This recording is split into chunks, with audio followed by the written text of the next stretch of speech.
Hi welcome to రా cookery. ఈరోజు మనం స్పెషల్ కుస్కా రైస్ చేసుకుందాం. దానికోసం తరిగిన టమాటా ముక్కలు, పచ్చిమిర్చి, పుదీనా అండ్ అల్లం ముక్కలు, 5 నుంచి 6 మిరియాలు అండ్ 4 నుంచి 5 లవంగాలు ఒక మిక్సీ జార్లో వేసేసుకొని దానిని మెత్తటి పేస్ట్ లాగా చేసేసుకోవాలి. ఇలా చక్కగా పేస్ట్ అయిపోయిన ఈ మిశ్రమంలో 2 చెంచాల కర్డ్ వేసుకొని, అంటే ఫ్రెష్ పెరుగు వేసుకొని చక్కగా ఇంకొకసారి మిక్సీ పట్టేసుకొని పక్కన పెట్టుకోవాలి. తర్వాత కొన్ని టమాటా ముక్కలు అండ్ కడిగిన పుదీనా పక్కన ఉంచుకోవాలి.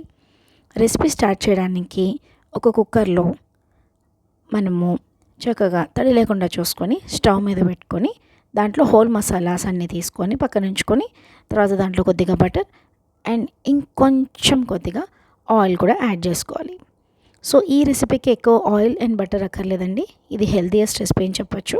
సో మనం ముందుగా తీసుకున్న హోల్ గరం మసాలాస్, అంటే బిర్యానీ ఆకు, దాల్చిన చెక్క, లవంగం, ఇలాచి, తర్వాత కొంచెం పుదీనా ఆకు కూడా వేసుకొని మనం మంచిగా కలిపేసుకోవాలి. తర్వాత కట్ చేసి పెట్టుకున్న టమాటా ముక్కలను కూడా వేసుకొని చక్కగా ఒకసారి కలిపేసుకోవాలి. అండ్ ఇది టైంలో కొద్దిగా సాల్ట్ యాడ్ చేసుకుంటే తొందరగా అవి కుక్ అయిపోతాయి.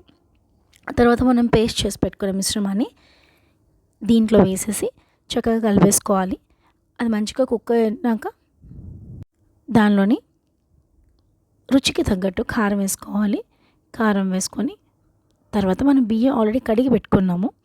ఆ కడిగి పెట్టుకున్న బియ్యము పక్కన ఉంచుకొని ఇంతలోనే మనము చక్కగా జాగ్రత్తగా అడుగంటకుండా చేసుకుంటూ ఉండాలి. మనం అడుగంటకుండా మనం తిప్పుకుంటూ ఉండాలి. అందులో నేను కొంచెం సాల్ట్, 2 చీల్చిన పచ్చిమిర్చి వేసాను. తర్వాత ఆల్రెడీ మనం కడిగి పక్కన పెట్టుకున్న బియ్యాన్ని కూడా దీంట్లో వేసేస్తున్నాను. ఇది నేను ఒక 5 మెంబర్స్ కోసం ప్రిపేర్ చేస్తున్నాను. అండ్ ఇది మన క్వాంటిటీకి తగ్గట్టు మనము బియ్యము అడ్జస్ట్ చేసుకోవాలి. సో దానిలోని ఎక్కువ మెత్తపడకుండా మనం బియ్యం ఏదైతే వాడుతున్నామో ఒక బియ్యంకి కొంచెం తేడా ఉంటుంది కాబట్టి ఎన్ని కప్పులు బియ్యానికి ఎన్ని కప్పులు నీళ్ళు పోస్తారు అనేది మనం రెగ్యులర్గా పెడుతున్న బియ్యాన్ని బట్టి మనం ఇక్కడ అడ్జస్ట్ చేసుకోవాలి. ఎందుకంటే మరీ మెత్తగా అయితే రైస్ బాగోదు కాబట్టి కొంచెం బరకగా.